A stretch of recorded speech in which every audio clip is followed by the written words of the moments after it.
I must go to the Central News Agency. I am at the press agency where Bulling works.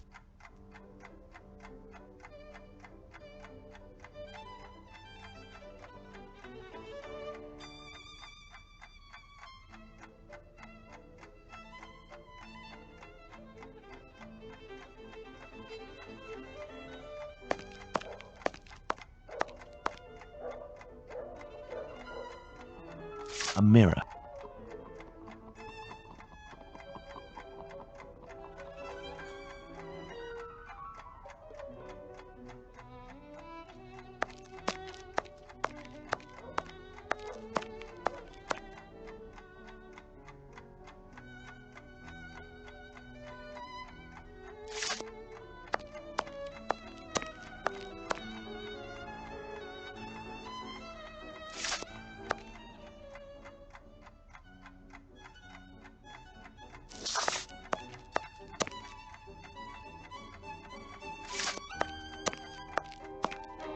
What do you want? It would be very informative to search Bulling's desk before meeting him, but first I must get rid of this bothersome person, perhaps by offering him a scoop.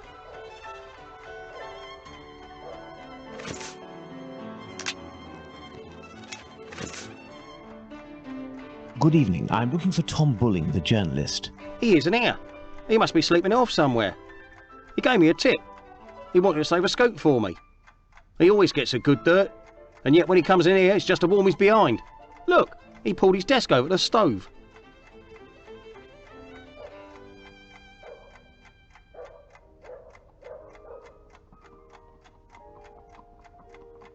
Listen, Scoop, I'm bringing it over. Only if Bulling isn't here, I'm leaving. Wait, what's this scoop?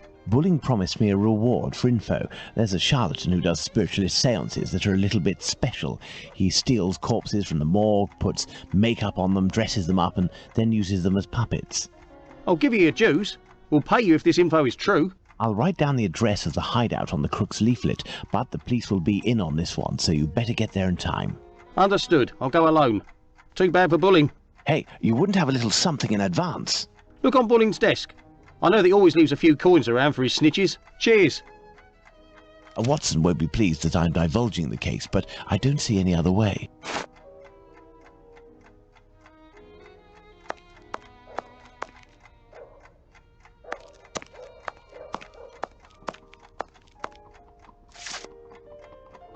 This is Bulling's desk, the one closest to the stove. Some coins. I will take them. That will avoid suspicion if the journalist returns. This may come in handy. A charred match. These are Bulling's notes. They are of little interest at the moment, but one never knows.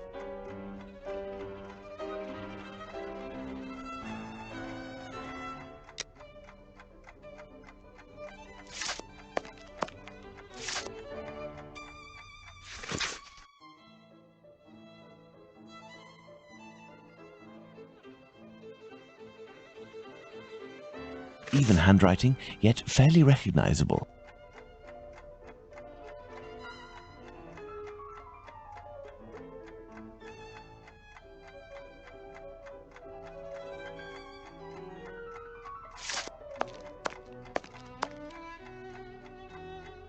The fire has almost gone out, but the stove is still burning hot.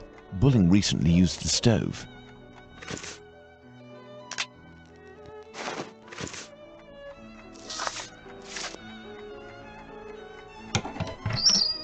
A torn piece of blotting paper. Curious, curious. It looks like someone wanted to destroy this piece of blotting paper that had red ink on it.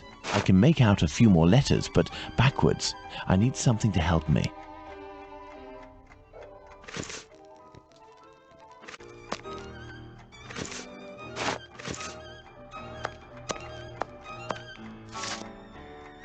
By putting this piece of blotting paper in front of the mirror, I can read what is written.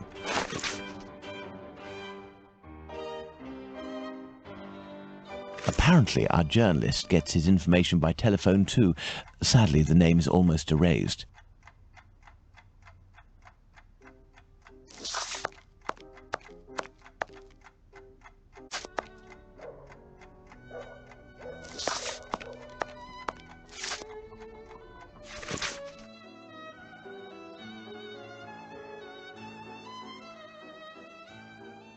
Bulling's boss, Mr. Moore, seems to be protecting the journalist.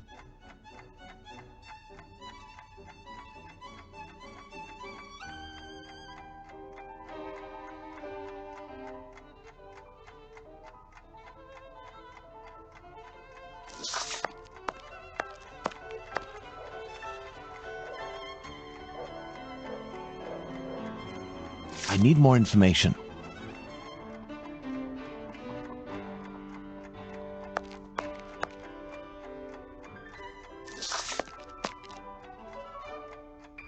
If I telephone one of Bulling's contacts pretending to be his assistant, I might learn something of interest.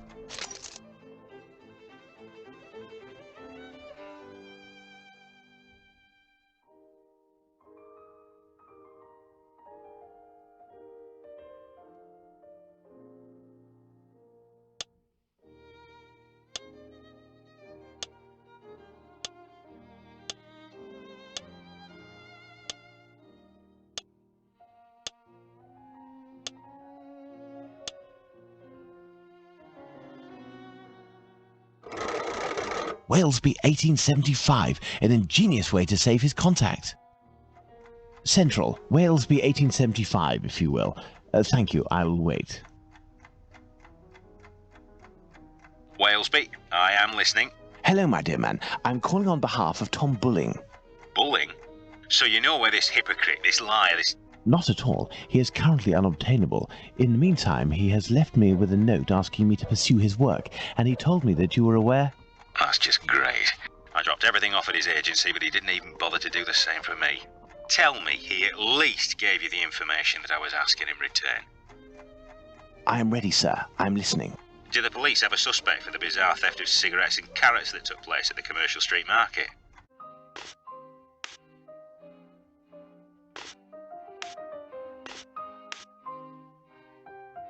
I think, according to Bulling, that Inspector Lestrade's team is looking for a rabbit with a bad cough. Ah, damned Bulling. One day he'll be in some serious trouble for mocking the police.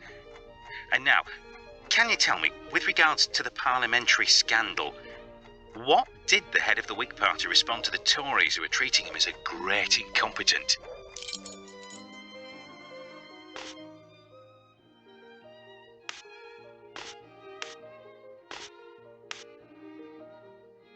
According to Bulling, the head of the Whigs said, "Vote for me, I will be your best representative." Good. That'll make for a good paper. There is one last question. According to a government social study, civil servants make the best husbands. Why?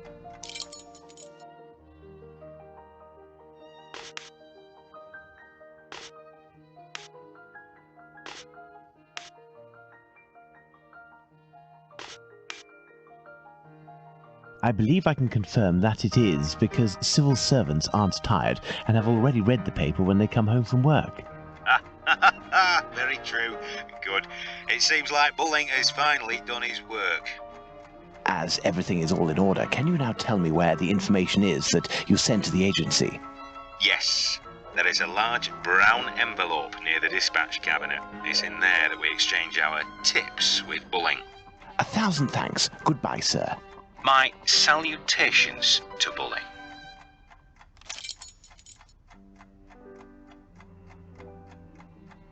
I would imagine these are compartments to organize the paper's incoming dispatches.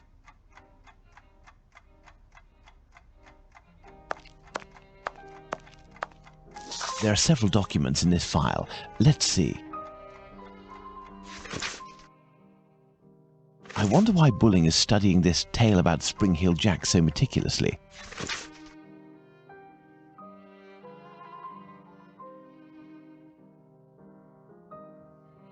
What does that mean?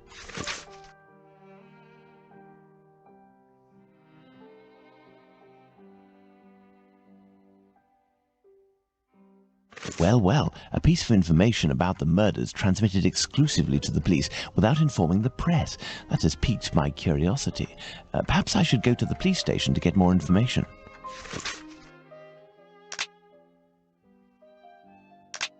What does that mean? I've inspected everything, but there's no sign of Bulling. He must have dashed off to his HQ, the Wasp's Nest. However, before I go to see him, I should find out about this mysterious information. It could help me get something out of the journalist. To the police station, then.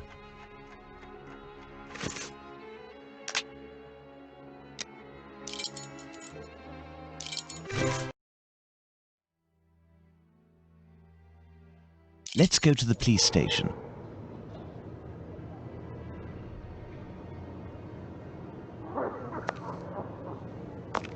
Come, back again, are we? Come this way, good man. The inspector has a few questions to ask you. Here is the man, Inspector. Congratulations, Humphreys. So, my lad, one would say that you owe us a bit of an explanation for having left something with us. What is your full name and profession? Sherlock Holmes, consulting detective. Well, how about that? Mr. Holmes, can you explain this get-up, your presence in the neighbourhood despite my instructions, as well as this most opportune restitution of jewels? Firstly, I should tell you that not being under your command, I never understood what you said as an order, but rather as advice. I thought I would be wise to follow them to a certain extent. I intended to explain the stolen goods sooner or later. My presence here will allow me to fill you in on a few conclusions that... If it is in regard to the Whitechapel murders, it won't help us much. We have no doubt that we will be revealing the identity of the murderer to the people in the area in a day or two. I'm impressed, Inspector, and I offer you my sincerest congratulations. Nonetheless, you should investigate a certain doctor. Listen, Holmes, let us do our work. You've rid us of a great pain in the rear end by finding those jewels for us. It's weeks of work that you've saved us. But I think you're a little underqualified for a case like that of Jack the Ripper. Until it's over, I demand that you do not set foot in the area. Is that clear? I take note of your advice, Inspector. You mentioned Jack the Ripper. Pardon me, but you know the name of the murderer? Oh, it's from a letter that the Central News Agency sent our way. It was written by the killer. And even if it can't be proven, it must be recognised that the signature is striking. This information is confidential, and I would ask you to keep it to yourself, Holmes. Can I have a little look? Out of mere curiosity, Inspector. Then I shall disappear. In that case, I don't see any objection.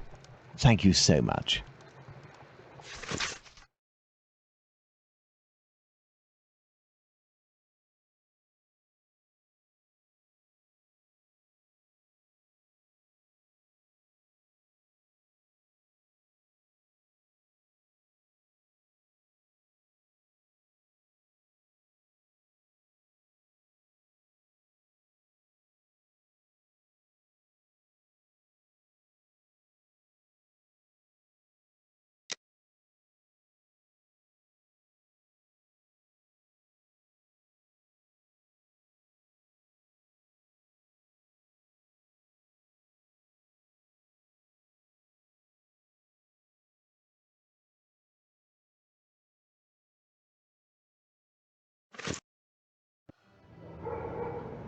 Me? Not up to discovering who Jack the Ripper is? Well, we'll soon find out, won't we, Inspector Aberline? I know who wrote the Dear Boss letter signed Jack the Ripper that Inspector Aberline gave me, and, above all, I now know why. This Tom Bulling was inspired by this fantastical character to build a myth out of the Whitechapel killer. Perhaps he would be receptive if I shared my discovery about him and prevent him from accusing Squippy. I must find him at once. My best bet would be to try my luck at the pub.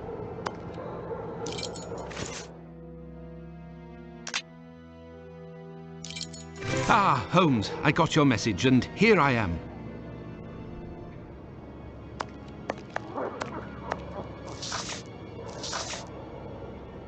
Perfect, Watson. That oaf Bluto is looking for us with evil intentions, and he may be hiding here. I will try to get more information inside. You, Watson, will be our lookout, and at the slightest suspicious sound, do not hesitate to call the constable on his rounds.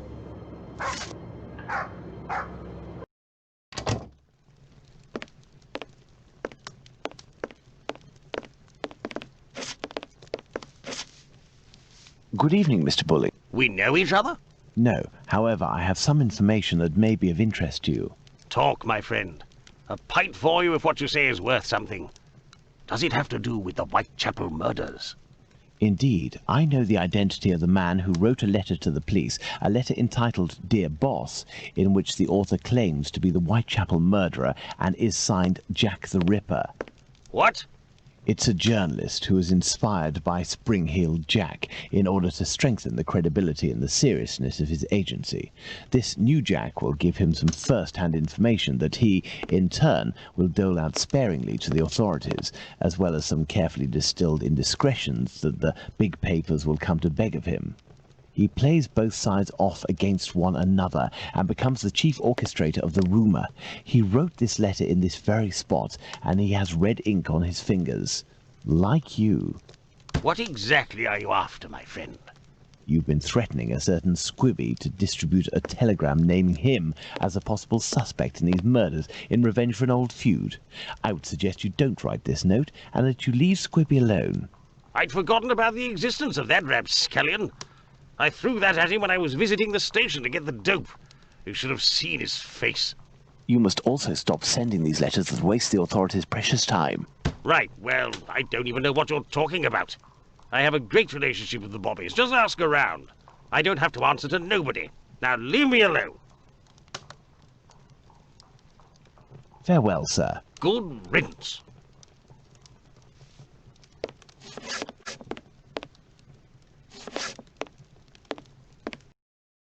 Let's hurry to the police station, Watson. We are close to our goal. Squibby will be able to reveal what he knows about Tumblety. Squibby, so that's it. You're a free man again. We were just coming to the station to find you. Shh. Yeah, the Bobbies agreed to let me go, and I came to see Bluto before ferreting you out. So, you've seen the newspaper man? Yes, he is in the pub and everything is taken care of, but I'm waiting to hear what you have to say about Dr. Tumblety. Okay, but we have to be quick. One night, I goes to see Bluto in his hideout that ain't far from the boarding house where this Tumblety bloke has a room. I see him coming in too. He must have been on one real binge. To the point, the Tumblety fella was there, and he smiles at me, all nice like. He tells me he's a great Yankee doctor, but my business interests him. I'm interested, I tell him, but I'm not the type to just jump right in without getting to know a person, see? He invites me round to his room to talk business, just him and me. We empty a bottle or two, and all of a sudden, like, he wants to show me what he's got in this big trunk that he always carts around places. I just about vomited, see? In these jars, just like pickles, you know, there were pieces of meat. And he whispers that it's the lady bits of some old dames. He called them peckybins. I'd call them love killers, I would. Yuck! After that, he starts to go on about rich folk. They ain't nothing but dogs, and I won't tell you the worst of it. Then he comes all close to me and puts his sweaty hand on my leg. He was one of them types, not me. I don't wait a second before I give him a good thrashing, and I start running and let go of him, and he still wants to see me again just to talk business. But then I had to do time, so business. Do you know where he can be found? Why, ain't he in his digs? Maybe he got to liking life behind bars too. I heard that in some jobs there's a way to. Thank you for your information, and we'll meet again, my friend. Here is the sum I promised to get you out of London. Ta, fella. I've just got a little score to settle with Bluto, and I'm heading for the country.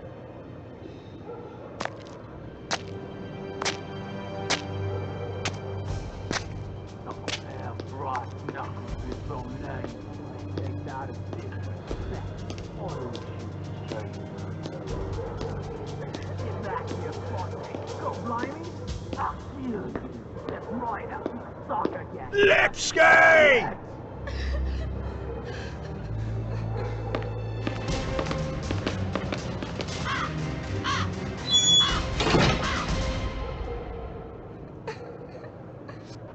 My dear Watson, we must strike while the iron is hot. We have avoided meeting Dr. Tumblety until now. The time has come to do so. Do you have an opinion, Holmes?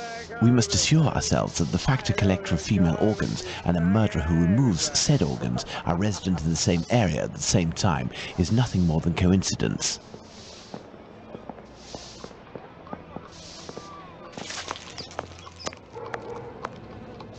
I thought that you wouldn't bring me back your keys.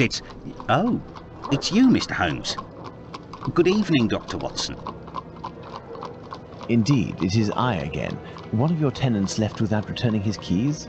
Yes, it's Dr. Tumblety whom we spoke about. Shortly after your last visit here, some constables came and asked me a few questions regarding him. Barely had they left than the doctor came barreling around a street corner and rushed up into his room upstairs. A little while afterwards, while I was tidying, I heard a thud in his room and a rush down the stairs. He left with most of his bags, but without returning his keys. You can go up and see if you wish. The door is still open.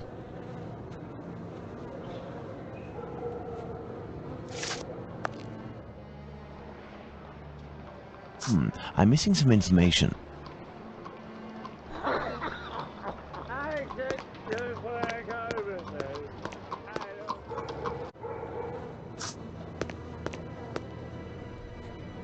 Careful, Watson. Do not walk around here until I've inspected these marks. I know, Holmes, I know. I understand your methods. Ah, you have your rule and magnifying glass. I thought that you had forgotten them, Holmes. I never forget the essentials, my dear Watson.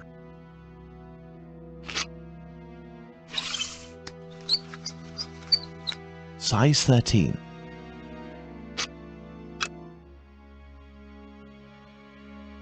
Right foot, light trails. The man was running. Right foot, light trails. The man was running. This isn't water. Going by its sticky texture and odour, I'd say we're dealing with formalin. These are the footprints of a tall man who had recently stepped in formalin and who left this room in a hurry. Well, can I walk on it and enter the room now, Holmes?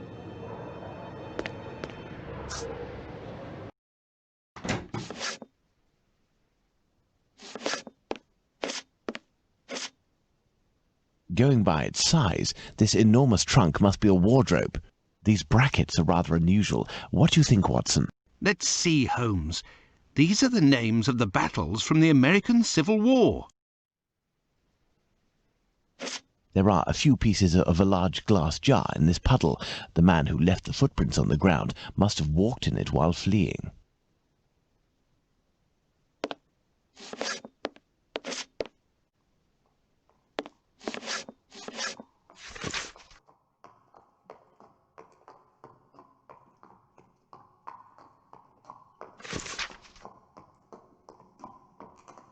This Dr. Tumblety seems to be attracted to men more than women. That much is clear. So, the doctor has a handgun, and he would use it to restrain young men, perhaps.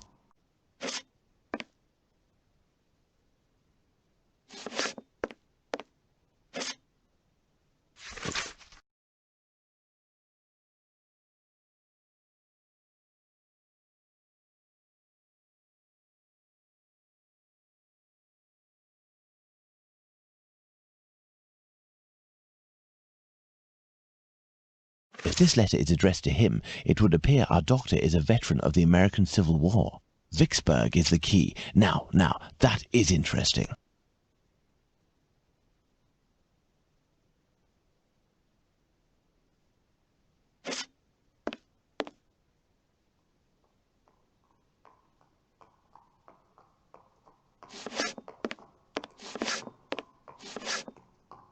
Going by its size, this enormous trunk must be a wardrobe.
Elementary.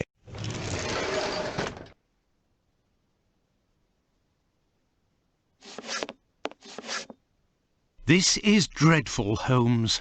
This trunk contains 4 jars in which organs are floating. Watson, can you tell me at a glance what these organs are? I would say that they are parts of female reproductive organs. Are these specimens fresh? No, and I am quite certain of it. From the colour and appearance, I'd say these organs have been in these jars for several months, if not years. Let's go to Baker Street. Is there someone here? Yes.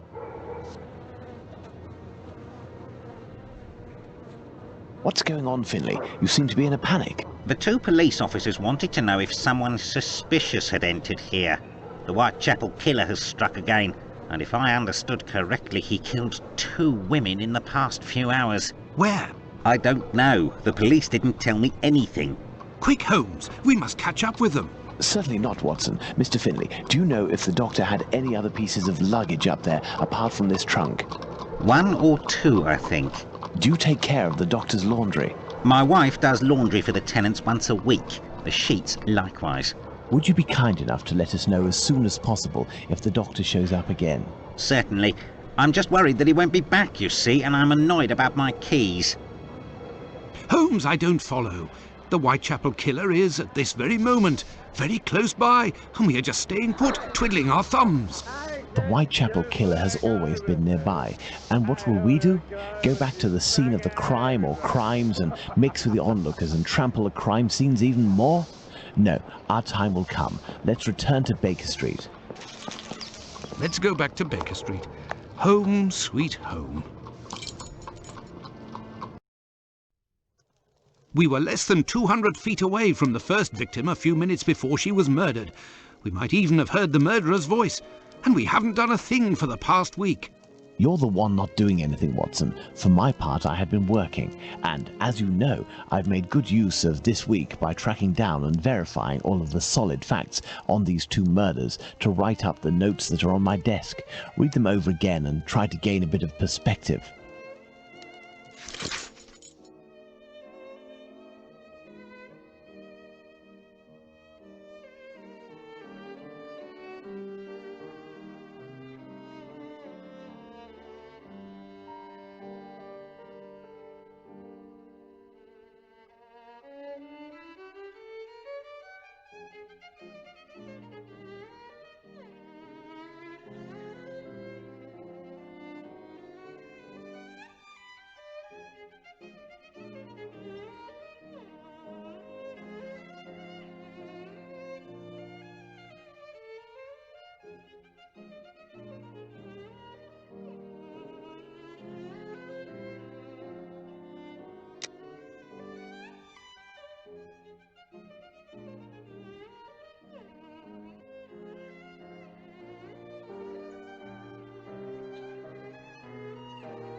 I have read and reread them, but give me something to do then. A task where I can get stuck in, because...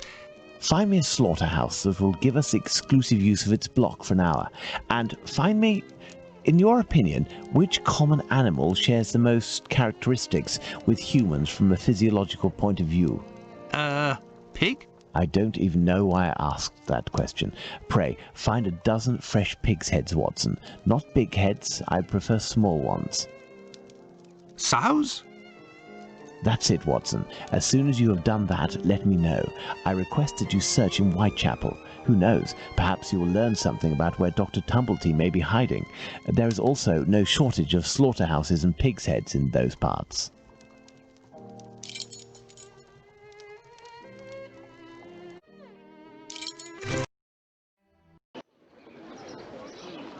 What a ridiculous idea to have asked Holmes for something to do. Where on earth am I going to find what he wants? Perhaps that kind Lucy will be able to help me.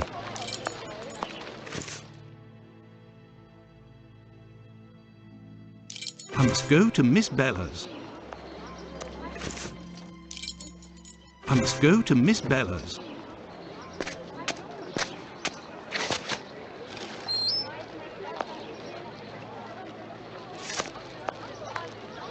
Good evening, Lucy. But is something wrong? Good evening, Dr. Watson. Yes, it's my uncle. He's no longer with us. Please accept my condolences, miss. Thank you, Doctor.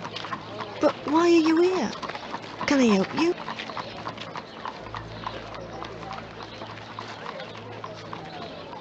My request may sound rather strange, but do you know if there is a butcher's or slaughterhouse in the area where pigs are killed? Yes, Fletcher's the man. He was a regular client, owner of a little butcher's shop not far. But Miss Bella didn't want him to come, as long as he didn't treat his awful sickness. Can you point to his shop on my map? Certainly.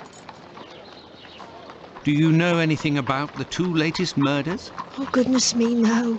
All the girls in the neighbourhood are terrified. Who will be next? That's what everyone is asking. Goodbye, Lucy. Until next time, perhaps, Doctor.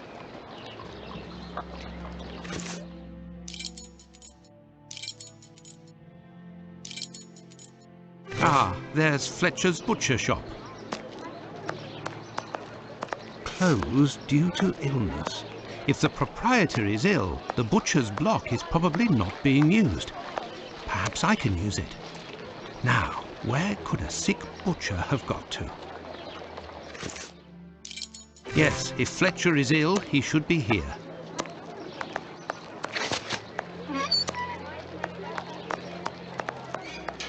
Yes, if Fletcher is ill, he should be here.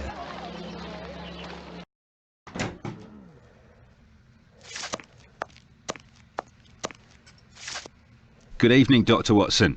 Good evening, Dr. Gibbons. I have come to see you because I was wondering if, by any chance, you happen to have a patient by the name of Fletcher, a butcher who would have relinquished his shop due to illness. An illness caught during nocturnal encounters, if you catch my drift. Fletcher is one of the regulars at the clinic. Mercury treatment against syphilis. A night with Venus, a lifetime with Mercury. He left London a fortnight ago for the fresh country air. Why is he of interest to you? Oh, no reason. I'm more interested in using his shop, only for an hour or so. Would he have left his keys with family in the area? He has none left, but he must have left Hardiman, the cat's meat seller, to oversee his shop. They're in business. They're good friends. Do you know where he can be found? No, but wander around the neighbourhood and listen for his beep beeps. He often passes in front of the clinic. Besides,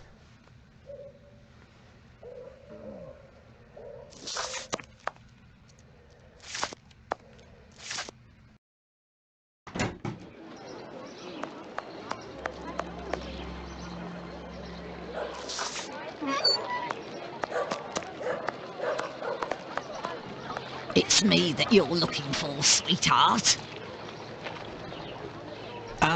Actually, no. I am looking for the cat food seller, Hardiman. Hardiman? Poor Hardiman? It isn't quitting time for him yet. That gives me some time to wander the streets before he shows up, and with him all the cats hereabouts. Do you know where he lives? Sure. And for a copper, I might even tell you. Here are a few coins. You're too kind, Governor. Well, these days I knows that he lives with his mammy on Hanbury Street, in the same place where Dark Annie bled to death. Why did you call him poor Hardiman? Bah!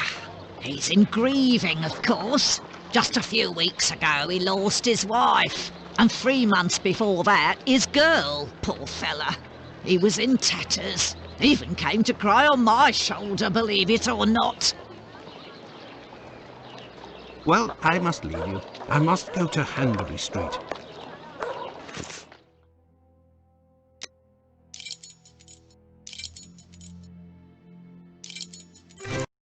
This is the building in which poor Annie Chapman was killed. Beep beep.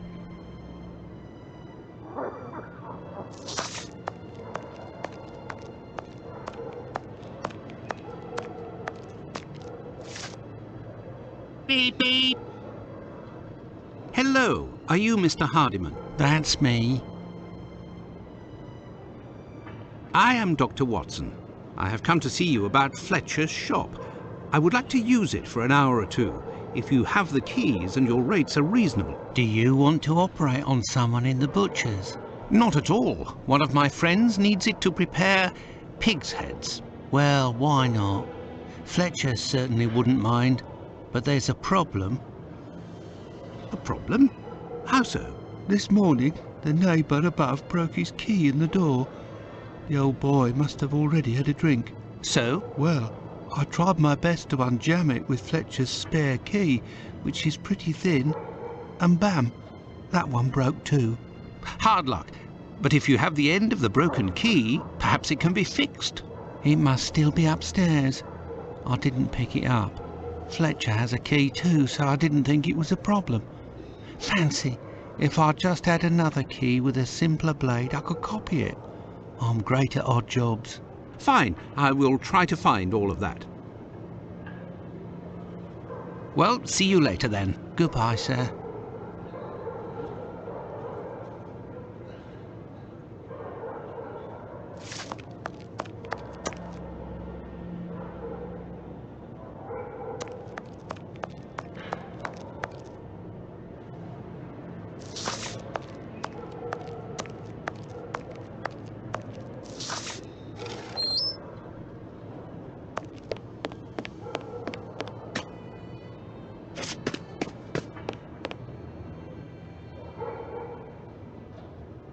Oh, no.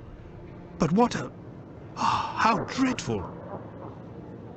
Kebabs, the same as Hardiman's. So he prepares his meat here. This bag contains butcher's equipment. This bag contains butcher's equipment. Kebabs, the same... My word! These are innards.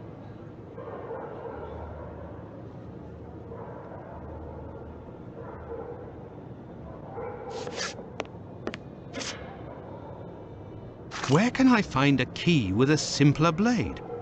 On a worthless door, perhaps.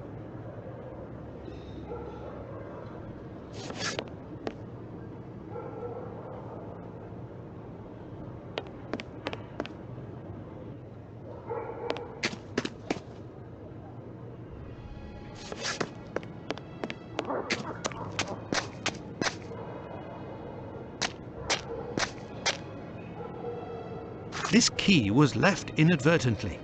Indeed, there is nothing terribly precious inside. But what a stench!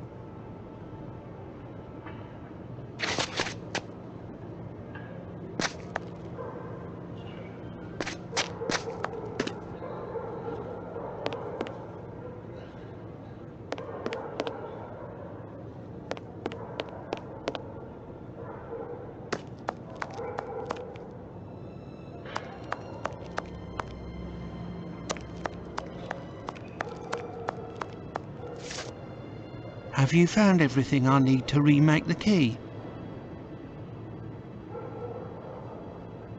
There you go. I think you'll manage with all of this. I'm sure I will, sir. It won't take me long. Say, I think there's some of your business upstairs. Oh, you're right. I ain't had the time to sort it out. Sometimes I'm in such a hurry to prepare my meat that I forget to clean up. But why do it in the stairwell? Offal bleeds bucket loads, they do, as you've seen. Now, why would I do that in my own lodgings? Ah, of course. But what about your poor neighbours? They owe it to me, all the times I've helped them out. And I don't have a shop either. Say, you sell animal meat, isn't that right? Would you know where I could find a dozen small pig's heads? The guy who gets me my offal should have some. I'll pay your day's wages if you meet me at Fletcher's butcher shop in 2 hours with the pig's heads. Here's a little advance. I'll do my best, Doctor. The caretaker of another building told us that the place where your mother lives has a reputation for facilitating prostitutes' activities. Is that true? Sure, the doors are never closed. They come through here like it's Paddington Station. By the way, I heard about your loss. My condolences. Ta, sir. I saw them die slow deaths. My little girl, her face was eaten by the disease.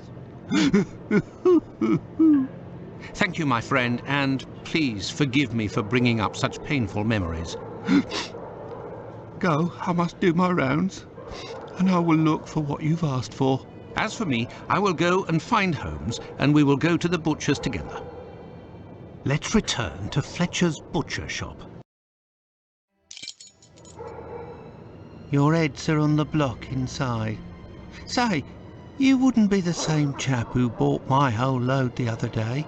It's possible, but if you want to continue to do business together, you mustn't speak of my presence in the area to anyone. Don't worry, my lord. I'll be as quiet as a church mouse.